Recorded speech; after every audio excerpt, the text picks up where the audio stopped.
Vincent Bollaccia es uno de los personajes más fascinantes de toda la obra de Re:Zero.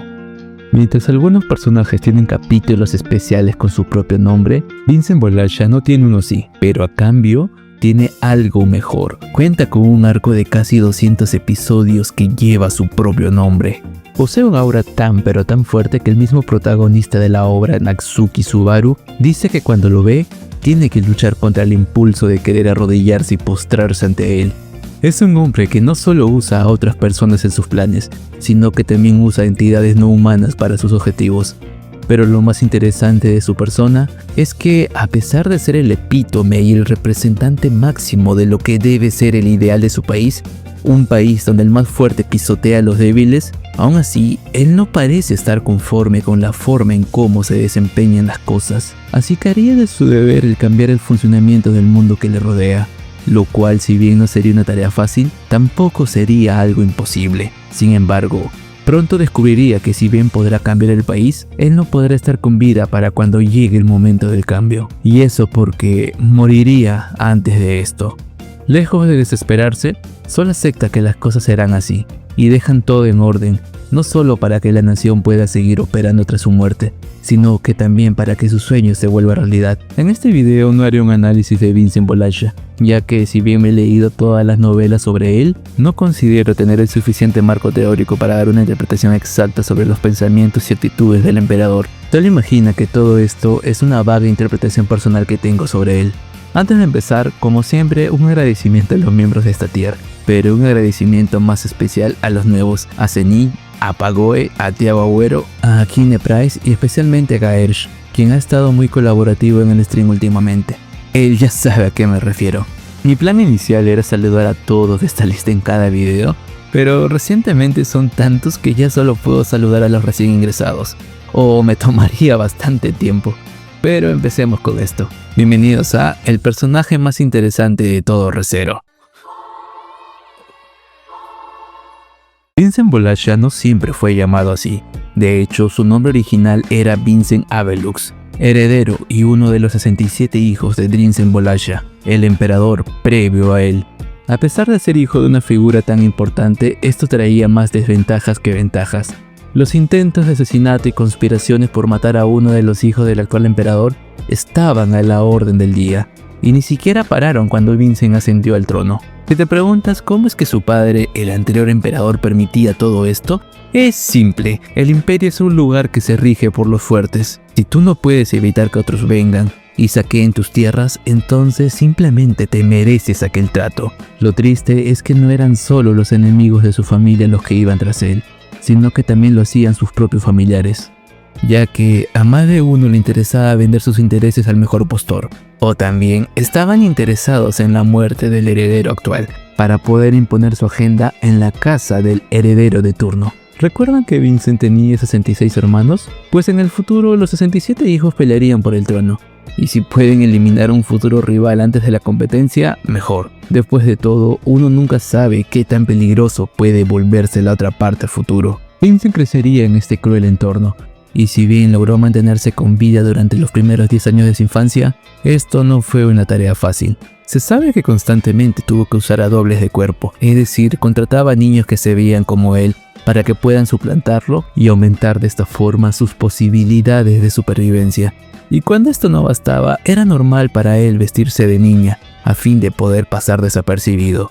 También se sabe que cuando pasaba la noche en algún otro lugar, no usaba el cuarto que todos habían preparado para él, sino que usaba otra habitación, y eso de nuevo por su desconfianza a que le hayan tendido una trampa.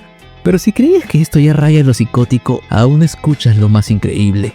Se sabe que Vincent desarrolló y descubrió el hábito de dormir con los ojos abiertos. Ya te imaginarás por qué. Su decisión de rehusarse a bajar la guardia era tal que incluso cuando se iba a dormir, él descansaba con un ojo cerrado mientras vigilaba con el otro. Así pasaría en los años de su infancia, hasta que un día, mientras se encargaba de la administración de una ciudad, conocería a un arzobispo del pecado, específicamente a Regulus Corneas, quien estaba buscando unas cosas en aquel lugar.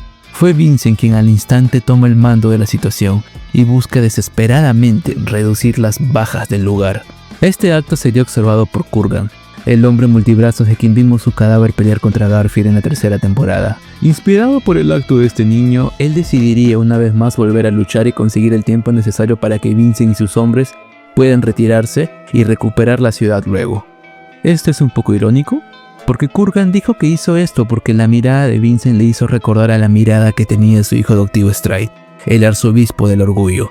De alguna forma, podía sentir que había cierta similitud entre ambos. Poco sabría él que Vincent poco tiempo después encontraría el diario de su hijo adoptivo y tras leer su contenido, comprendería muchas cosas que un humano de este mundo no suele comprender.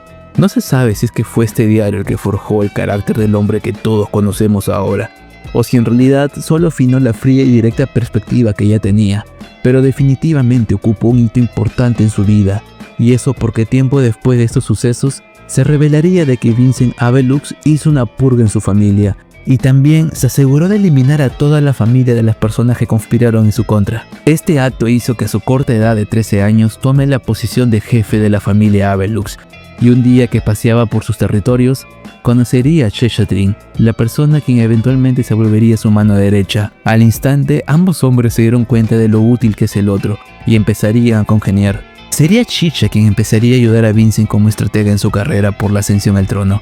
Esta fue una carrera que duró un año, y fue realmente difícil porque Vincent empezó la carrera siendo el favorito a ganar. Se dice como el resto de sus hermanos hizo una alianza secreta a fin de poder derrotarlo. Una alianza en la que incluso Priscilla estaba dentro, pero simplemente Vincent estuvo no un paso adelante, sino 10 pasos por encima de todos, y se aseguró de hacer su fortaleza en una parte del cuerpo de Muspel, el gran espíritu que gobierna esta nación. De esta forma consiguió una fortaleza impenetrable y perfecta. Mientras las tropas enemigas se preguntaban por qué sus ataques eran en vano en contra de este edificio, Vincent mandó al hombre más fuerte del reino a matar a todos los soldados enemigos. Al mismo tiempo se explica cómo ya había hecho una alianza secreta con algunos hermanos que supuestamente buscaban su cabeza. Por cierto, entre estos aliados secretos estaba Priscilla. De esta forma dieron vuelta fácilmente a la situación. Su mano derecha Chicha estuvo ayudándolo todo el rato, pero él mismo reconoce que la solicitud más problemática que recibió en esos días fue aquella donde Vincent le pidió un veneno capaz de matar temporalmente a una de sus hermanas menores. Eventualmente, al ascender el trono, Vincent empezó un reinado de prosperidad como nunca antes visto. No solo en el excepcional manejo que tenía el nuevo emperador en sus tierras, sino que realmente disminuyeron los conflictos por parte de usurpadores al trono. No es que no hubiesen, aún las había, pero simplemente el emperador se encargaba de aplastar cualquier intento, no solo con su ejército, sino también con los generales divinos. Los generales divinos eran un grupo de selectas personas que eran los comandantes de todo su ejército. En el pasado se había ordenado su disolución debido a lo fácil que era para estos poderosos individuos rebelarse y reclamar el trono, pero a Vincent esto no le importó, y restauró aquel sistema. No lo hizo por capricho o vanidad para demostrar que era el mejor, sino que lo hizo porque ya había empezado a hacer los preparativos para que la nación se defienda cuando él muera, y para eso eran necesarios estos generales. Entre otros preparativos que se encargó de realizar estaba la instauración de la meritocracia. Verán, sé que dije que Vincent estaba harto de la forma de ser del imperio, pero irónicamente él representaba estos ideales al extremo. Aún así, a pesar de ser la representación de estos ideales, él no aprobaba los métodos. Pero gracias a que era lo suficientemente fuerte y astuto, podía darse el lujo de cambiar los cimientos ideológicos de su nación. Sinceramente, si no hubiera tenido estas cualidades, difícilmente hubiera hecho el cambio. Pero por más soñador e idealista que fuera el emperador, él comprendía que instaurar estos cambios de golpe no sería bien recibido por la población. Y como no tenía el tiempo para esperar un cambio gradual, él forzó la mano del destino. Muchos de los planes que hace el emperador son muy contradictorios, por así decirlo. Por ejemplo, se sabe que él mismo organizaba golpes de estado en su contra, o saboteaba sus propios planes. Al menos esa era la perspectiva que se tiene si ves las cosas superficialmente. En una novela secundaria donde Reinhard, Julius y Felix son invitados al palacio del emperador, ellos logran ver cómo sucede un golpe de estado que pone en riesgo la vida de Vincent. Al final, se revelaría de que fue el mismo emperador quien ordenó a uno de sus generales divinos hacer todo este acto, a fin de que puedan crear una situación donde se firme un tratado de paz con el reino de Lugúnica. Tratado que solo fue aprobado por la gente del imperio debido a las circunstancias excepcionales del suceso, pero caso contrario no hubiera pasado así. también incitaba a que ciertos nobles se rebelen o subleven sus armas, y lo hacía porque sabía que podía aplastarlo con todas sus fuerzas. Sé que dicho así doy a entender que Vincent era un sádico que buscaba mostrar su poder, pero en realidad, si hacía este acto de instigar a otros a rebelarse contra él, lo hacía con aquellos que sabía que realmente estaban corruptos hasta la médula, y el acto de instigar a ellos a rebelarse hacía que exponer sus delitos y crímenes sea más fácil que simplemente hacer un juicio, o enviar a sus generales por ellos. De hecho, otro detalle que me fascinó del emperador fue saber que él no aprobaba el método de la tortura, al menos no lo consideraba una acción viable, y eso porque él consideraba que la información conseguida del miedo no era una información que mereciese la pena. Claro, si no había otra forma lo haría, pero sus métodos son tan buenos que nunca lo vimos recurrir a esta metodología violenta. También, otro dato interesante fue saber su perspectiva sobre las mujeres en este mundo medieval. Por lo general, uno pensaría que con lo conservador que es la época medieval, seguramente el emperador también tendría un pensamiento machista de estos tiempos, pero no. Su ideología de la meritocracia hacía que no hubiese distinción de utilidad entre los géneros. Sencillamente a él no le importaba si había un hombre o una mujer en su puesto. Solo quería poner al mejor independientemente de su género. Este punto de vista poco convencional queda más plasmado cuando en una parte de la novela alguien insinuó que era una desgracia vestirse como mujer, a lo cual él respondió que no había nada de malo en eso, que fue gracias a que él se vistió de mujer que eso le permitió sobrevivir, y que pensar lo contrario sería como ir en contra de los designios del emperador. Sé que esto no es la gran cosa, pero realmente me sorprendió este comentario de Vincent. En su momento quizás el autor solo lo hizo porque el emperador pronto se travestiría con Subaru para una operación militar, pero igual todo esto no deja de ser una anécdota graciosa. Mejor volvamos al tema original. A lo largo de los 7 años de su mandato estuvo gobernando con los métodos que les dije, a fin de poder eliminar a aquellas personas fuertes que abusaban de su poder y promovían una agenda que solo los beneficiaba a ellos y no al imperio. A Vincent no le importaba mucho qué tan fuerte eras en realidad, lo que le importaba era qué es lo que eres capaz de hacer en medida de tus capacidades por los demás. De hecho, un ejemplo que significa bien esto es la influencia que él tuvo en Gustav, el gobernador de la isla de gladiadores, y un personaje favorito mío, del que hablo en el video de la fuga de la prisión. Verán, Gustav era un hombre peculiar dentro de los suyos. Era un guerrero de la tribu de los multibrazos, la misma raza del legendario Kurgan, pero Gustav no anhelaba ir a pelear y refinar sus habilidades de combate. Por supuesto, si no había otra opción, él iba a luchar, pero simplemente él prefería estar leyendo libros o cultivando su intelecto de otras formas. Un día un ejército rival atacó su pueblo, y como no quedaban muchos hombres, Gustav tuvo que salir a la batalla. Su poca destreza en el combate hizo que sea derrotado fácilmente, pero justo a tiempo llegaría el emperador con sus hombres y lo salvarían. Otro emperador ya lo hubiera matado por su debilidad al ser incapaz de defender sus propias tierras, pero Vincent era diferente. Él comprendió que Gustav no era alguien forjado para la guerra, y viendo que se le daba mejor otras cosas, no solo le concedió la oportunidad de exponer y tomar venganza en contra del hombre que atacó su tierra natal, sino que también le ofreció un puesto de trabajo que requeriría de su rectitud y pulcritud. Fue así como Gustav llegaría a ser el dirigente de la isla que narro en mi video, y él siempre se preguntaba por qué el emperador tuvo esta actitud tan peculiar con un don nadie como él. Al final, este acto del emperador no solo salvó una vida, sino que también forjó a un hombre que, conmovido por este nuevo paradigma de vida, empezaría a pregonar una nueva forma de ser, una que iría en contra del ideal del más fuerte del imperio, pero que aún así era una metodología efectiva. A medida que Vincent seguía haciendo los preparativos para la gran catástrofe, descubriría la existencia de los observadores y los Stargazers. Debido a que el imperio tenía a su servicio algunos Stargazers, Vincent era capaz de saber cuándo una catástrofe natural pasaría, pero también se dio cuenta de que nunca iba a poder evitar estas tragedias. Solo podía disminuir las vidas perdidas. De una forma u otra se dio cuenta de que las profecías eran inevitables, y sin que se diera cuenta, ya había empezado a planear todo lo que pasaría después de su muerte. Debido a la característica inevitable de las tragedias, y sabiendo de su inminente muerte, empezaría a planear todo lo que pasaría después de su deceso. Pero justo cuando terminó de hacer los preparativos para la gran catástrofe, sería traicionado por su mano derecha, Shishagol, un poco antes de que llegue el día de su muerte. Afortunadamente logra escapar hacia un lugar alejado, y como Vincent es alguien precavido, ya había preparado de antemano un lugar donde refugiarse en caso que lo peor pasase. En este lugar tendría algunos objetos y armas que usar para empezar a planear cómo recuperar el trono. Sería en medio de todo esto donde conocería a Subaru, quien casualmente también había sido forzado a llegar a ese desolado lugar, y, tras confirmar su identidad, se aseguró de hacer uso del poder del protagonista para sus planes.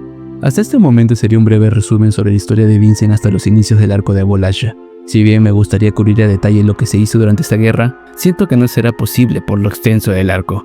Pero lo que sí puedo hacer es narrarles cómo fue cambiando Vincent por las experiencias que vivió en esta parte de la historia. Y para esto es necesario comentar cómo las relaciones que tuvo con Subaru, Priscilla y Chichagol influyeron en el Vincent de esta parte. Una relación interesante que tiene el emperador es la que forjó con Subaru. La verdad, estos dos tienen una relación particular. Con Vincent siendo el tipo estoico que mantiene su fachada y Subaru es muy Subaru.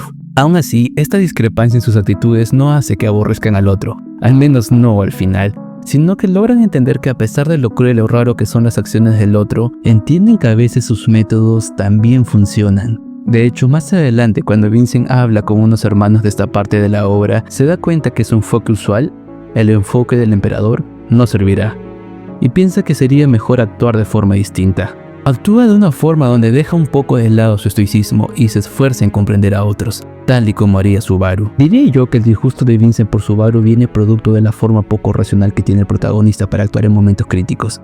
Vincent es un hombre racional hasta la médula, así que no entiende cómo es que un hombre con grandes logros en su espalda es capaz de decidir salvar incluso a aquellos que detesta. Y, además, debido a que Vincent sabe de la existencia de los observadores, él cree que Subaru es uno de los que trabajan para ellos, y eso hace que no sienta confianza por él. Encima Vincent tampoco se lo puso fácil a Subaru para que ambos puedan colaborar genuinamente. Cuando se conocieron, Vincent estaba escapando del ejército, así que usó a Subaru como cebo para que sus perseguidores se confundieran de objetivo y fueran a por él, debido a la similitud con el cabello negro.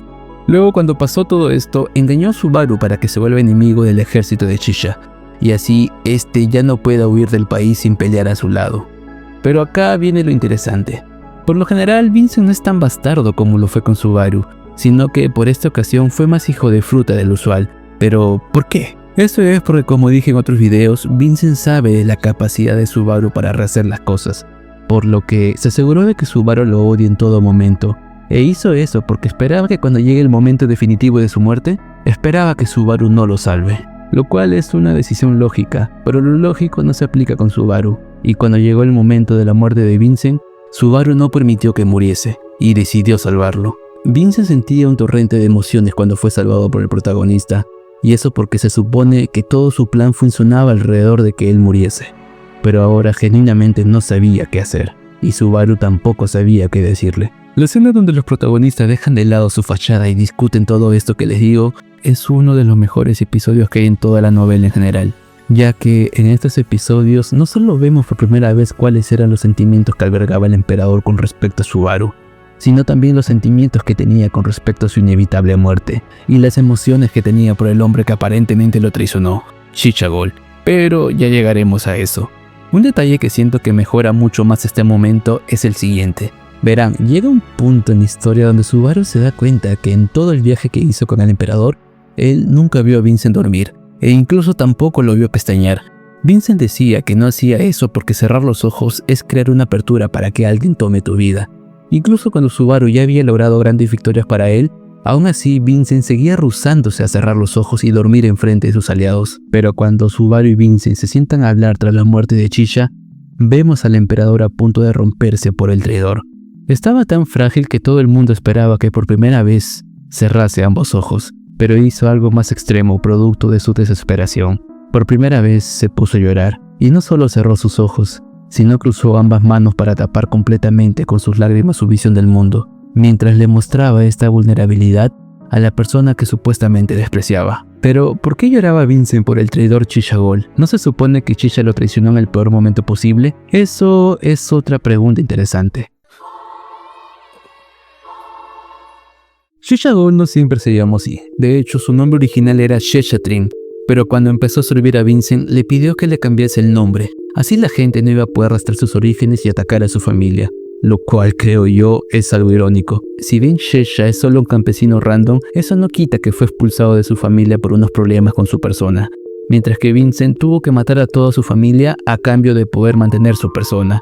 pero aún con cierta similitud, al final del día ambos se preocupaban por sus familiares. Esto es revelado por Vince, quien dice que aunque si bien Priscilla es su hermana más querida, eso no quita que tenga otros familiares a los cuales también aprecie. Quizás fue por eso que cuando Shisha le pidió el cambio de nombre a Shisha Gold para proteger a su familia y su origen, quizás esto trajo la curiosidad de Vincent. Y eso porque en el fondo, él es alguien que a su manera también valoraba a sus familiares. Pero nos estamos adelantando. El día que se conocieron, el carruaje de Vincent había quedado atascado en una parte del camino, y el pueblerino Shisha se ofreció a ayudarlo. Cuando terminó de cambiar la llanta, el emperador le dijo si iba a servirlo. Shisha le dijo que sí. Así que ahora le hizo otra pregunta. Shisha Torimu, ¿kisama wa ore no tame ni shinu koto ga dekiru ka? Shisha con mucho temor y duda le dijo que no lo haría. Pero a Vincent le bastó esa respuesta para acogerlo como siervo. Desde entonces, Vincent se aseguró de cultivar su intelecto dándole toneladas de libros. Pero como Shisha ya tenía una buena base intelectual, pues no le costó nada estar a la altura de las expectativas de su señor. Después, cuando estaban en plena guerra por el trono, Vincent le pidió un favor que realmente fue muy difícil para el sirviente. Le pidió que buscase una forma de salvar a Priscilla de la selección real. Esto costó mucho a Shisha, pero pudo hallar una forma. Y cuando tiempo después ya estaban gobernando la nación, Shisha se daría cuenta de las profecías dadas por los observadores. Al igual que Vincent, se dio cuenta de que las catástrofes predecidas por estos seres pasarían aún así si es que intentaba por todos los medios pararlos. Lo único que podían hacer era atenuar los resultados. Es por eso que cuando Vincent le informó de su inminente muerte, él no supo qué decir. Pero a diferencia del mismísimo emperador quien se había resignado a morir, Shisha no dejó de buscar una forma en la que su señor pudiera salvarse. Verán, el plan del emperador desde que conoció a Shisha siempre fue hacer que su sirviente llegue a equiparar su intelecto. Por eso se tomó la molestia de acogerlo y educarlo. Además, Shisha era alguien que sinceramente tenía un gran intelecto digno de rivalizar con el emperador. Por eso, Vincent esperaba en su plan original que después de que él muera, su sirviente, con su habilidad que le permite transformarse y copiar las apariencias de otro, esperaba que Shisha siga gobernando la nación tomando su lugar y apariencia. Pero Shisha se rehusó a aceptar este plan, no porque desobedeció a su maestro, sino que le molestaba que la persona que lo salvó y le dio una vida, le molestaba que su amigo se haya resignado al destino.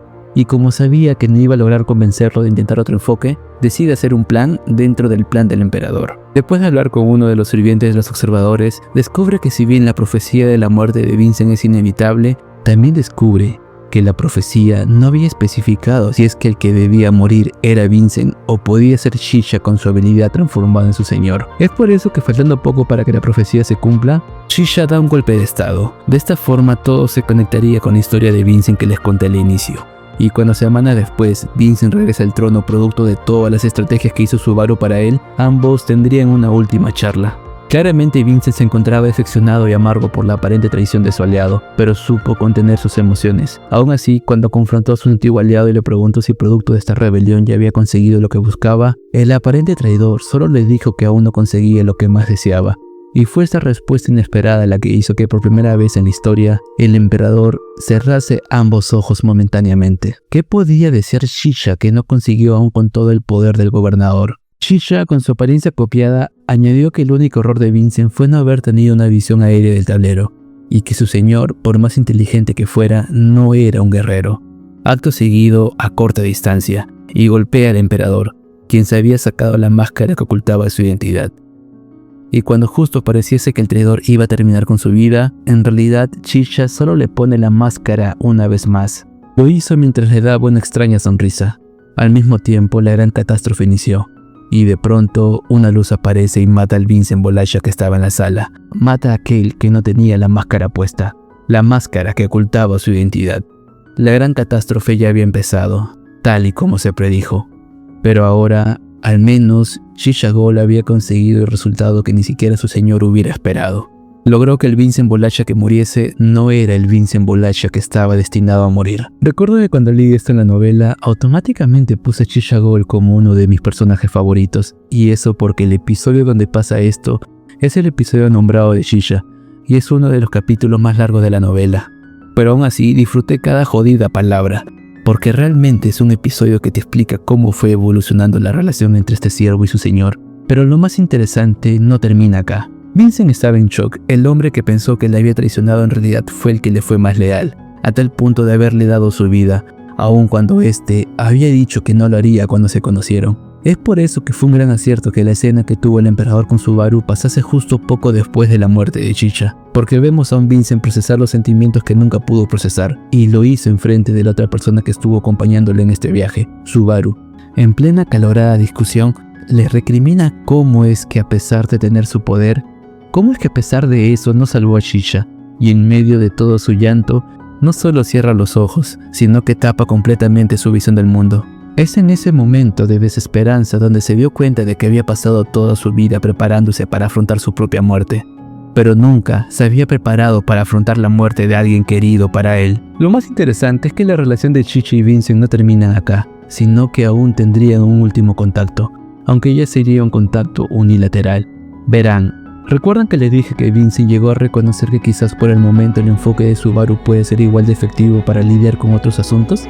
Lo comprendió cuando habló con Flock y Medium, otros dos personajes importantes en esta parte de la historia. Hablar de ellos no viene al caso ahora, pero Flock tenía un mensaje que Chicha le dejó para transmitirle al emperador cuando haya muerto. En realidad, eran 3 mensajes. El primer mensaje le hablaba sobre dónde podía encontrar al hombre más fuerte del imperio para que le ayude a dar vuelta a la situación. El segundo mensaje le comunicaba dónde iba a poder encontrar un arma que también le ayudaría en esta tarea. Pero de lejos, el tercer mensaje, el cual es el menos importante, se volvería el más crucial. ¿Recuerdan cuál fue la forma en la que se conocieron? ¿Con Chicha sacando la rueda del carruaje que se había atascado en un pueblo lejano?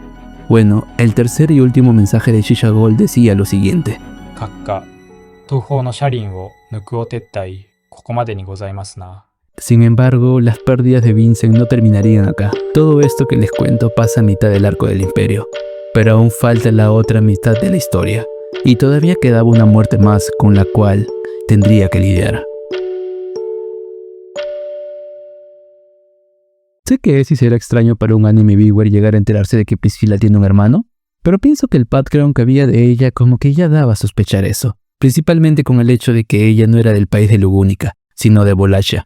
Pero no nos sumerjamos tanto en el lore que es confuso para el espectador casual. Aunque no lo crean, ya teníamos información sobre el hermano de Priscilla en tiempos de la tercera temporada. No en el anime, claro está, porque a pesar del amor de White Fox por la obra, simplemente ellos no pueden adaptar todo el contenido de la novela. Pero en historias secundarias ubicadas por esta época, vemos cómo es que Priscilla hace referencia a un cuento en donde en plena guerra entre hermanos, un hermano mayor decide enfrentarse a todos los otros hermanos solo por defender a su hermana menor. En su momento solo pensamos que era una historia random, pero ahora que sabemos que la sucesión real de Volashia implica una matanza entre todos los hermanos, pues como que Priscilla ya nos andaba spoileando sobre cómo fue que ella salió con vida de ese conflicto. De verdad, les recomiendo leerse la novela de la Liga Escarlata. Es una de las novelas más hermosas que tiene todo Re:Zero. Pero volviendo al tema, pienso que gran parte de la razón por la cual Vincent odia la forma de la nación tiene que ver con Priscilla. No es que odie a su hermana, al contrario, Subaru dice que Vincent es un ciscón, es decir, alguien que ama demasiado a su hermana menor. Sin embargo, cuando la gran catástrofe estaba ocurriendo y todo el imperio estaba siendo azotada por esta, Vincent se detiene por un momento, y viendo la destrucción desenvolverse, dice la siguiente frase. 狼ども、幸せか？愛し合うより殺し合いが。 En el imperio es común que se diga que los fuertes son los lobos, y ellos son los que dictan el ritmo de vida. De hecho, el logo de la nación de Volashia representa esto al máximo, ya que vemos a un lobo atravesado por una espada seguir peleando a pesar de estar herido. No quiero decir que esta frase de Vincent tiene un significado profundo, pero sí quiero decir que está muy en concordancia con el punto de vista que tiene el emperador sobre su nación en este momento. Que el imperio de Volashia priorice y dé como argumento la fuerza por encima de todo, fue precisamente eso lo que terminó poniendo a toda la nación en este predicamento. Así que, a ojos del emperador, eso era algo que debía ser cambiado. Y él tiene la fuerza y convicción para eso. Fue la forma de pensar del imperio la que hizo que muchos apuntasen a su vida en su infancia, y la que también hizo que se geste mucha corrupción en lugares claves de este. Más que personas fuertes independientes, lo que él considera superior es una persona fuerte que se preocupe por los demás, pero tampoco que se preocupe por otros incondicionalmente, sino que toda persona debía ser recompensada y castigada en base a sus actos. De hecho, una de las razones por las cuales en el arco del imperio Aldebarán pudo ayudar a Subaru en un momento crucial fue porque 8 años antes del episodio 1 del anime, él había hecho un favor al emperador y como éste le debía su recompensa, accedió a perdonarle la vida en este momento. Pero no nos desviemos del tema. Aunque Vincent desea instaurar este modo de pensar, sabe que el cambio es algo gradual por lo que dedica gran parte de su reinado en buscar gente que anhele y comparte este estilo de vida. De esta forma conocería a Chicha, Gustak y Zirk. Todos ellos son personas diferentes y complejos a su manera, pero en esencia son personas que apoyan y comparten los ideales de su señor. No por nada, a Vincent no les costó mucho ponerlos de su lado cuando empezó la disputa por recuperar su trono. Lo que el emperador quiere es venganza contra el estilo de vida impuesto que evitó que pueda tener una vida normal, y una vida donde pueda profesar sus sentimientos fraternales por su hermana sin tener que bajar la guardia por vivir en una tierra que considere innecesario todos estos sentimientos. De hecho, es debido a esta actitud suya que en su momento algunos creían que toda esta rebelión que fue ejercida en su contra fue planeada por el mismo emperador, y lo había planeado para de esa forma destruir no la nación en sí, sino los cimientos de la ideología del más fuerte. Supuestamente haría todo esto para que cuando se vuelva a forjar el país, este resurja con un dogma distinto, uno que él pueda abrazar y transmitir a las futuras generaciones. Obviamente ahora sabemos que eso no pasó, pero sí hay algo de eso que termina ocurriendo. La nación de Wallachia ganó la reconquista, pero fue destruida y se perdieron muchas vidas en el proceso, pero al menos lograron recuperar el control de estas tierras. Y las figuras claves de esta victoria son personas que comparten y viven los ideales del actual emperador. ¿Será que esta nueva faceta de líderes podrán ayudar a Vincent a moldear el futuro que anhela? Bueno, estoy seguro que sí. Iba a terminar el video acá, pero había una última cosa de lo que quería hablar, y espero que no quede fuera de lugar. Pero este punto es sobre Priscilla, y sería bueno recordar las últimas palabras que tuvo la Princesa del Sol con Vincent y Subaru. Aunque hayan sido palabras dirigidas exclusivamente a cada uno de ellos, eso no evitó que el mensaje personalizado termine conectándose con el otro. Cuando Priscilla iba a morir, era la única que sabía que le quedaban pocas horas de vida, y se rehusó a decirle a alguien hasta sus últimos momentos, pero siendo consciente de su inminente final, decidió darle unas últimas palabras a las personas que más apreciaba. También le dijo algo Aldebarán, pero eso no importa para el tema del video. Cuando ella se dirigió a Vincent, primero le molestó un rato, y le dijo que le sorprendía que en plena reconstrucción del imperio no tenga algo de tiempo para su preciada hermana menor. Obviamente lo dijo entre broma, pero lo que no fue broma y seguramente atormenta a Vincent en el futuro fue lo siguiente. 神聖ボラキア帝国第717代皇帝ヴィンセント・ボラキアか御身が手に疲れたこと心よりお祝い申し上げる。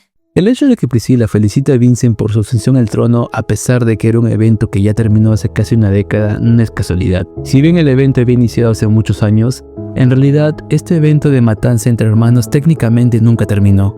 Y eso porque aún quedaban dos hermanos con vida. Pero ahora que Prisca fue retirada del tablero de la vida, al fin la ceremonia concluyó.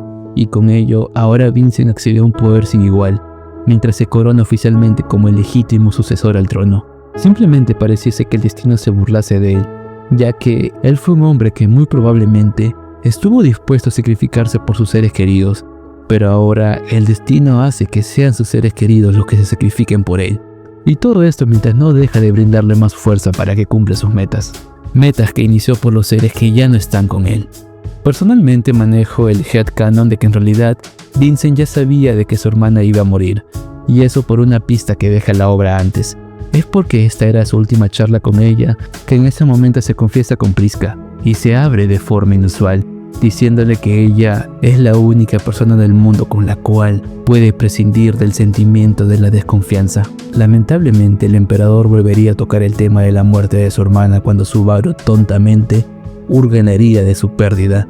Si bien se disculpa por ello y aclara que esa no era su intención, Vincent le pregunta cuáles fueron las últimas palabras de su hermana. Si eran palabras de maldiciones o improperios hacia Subaru, él se aseguraría de ayudarla a compartir la carga. Pero si eran palabras dirigidas solo hacia la persona de Natsuki Subaru, entonces no había sentido en que las comparta. Subaru solo dice que lo que le dijo Priscilla era que él es un gran y un verdadero caballero.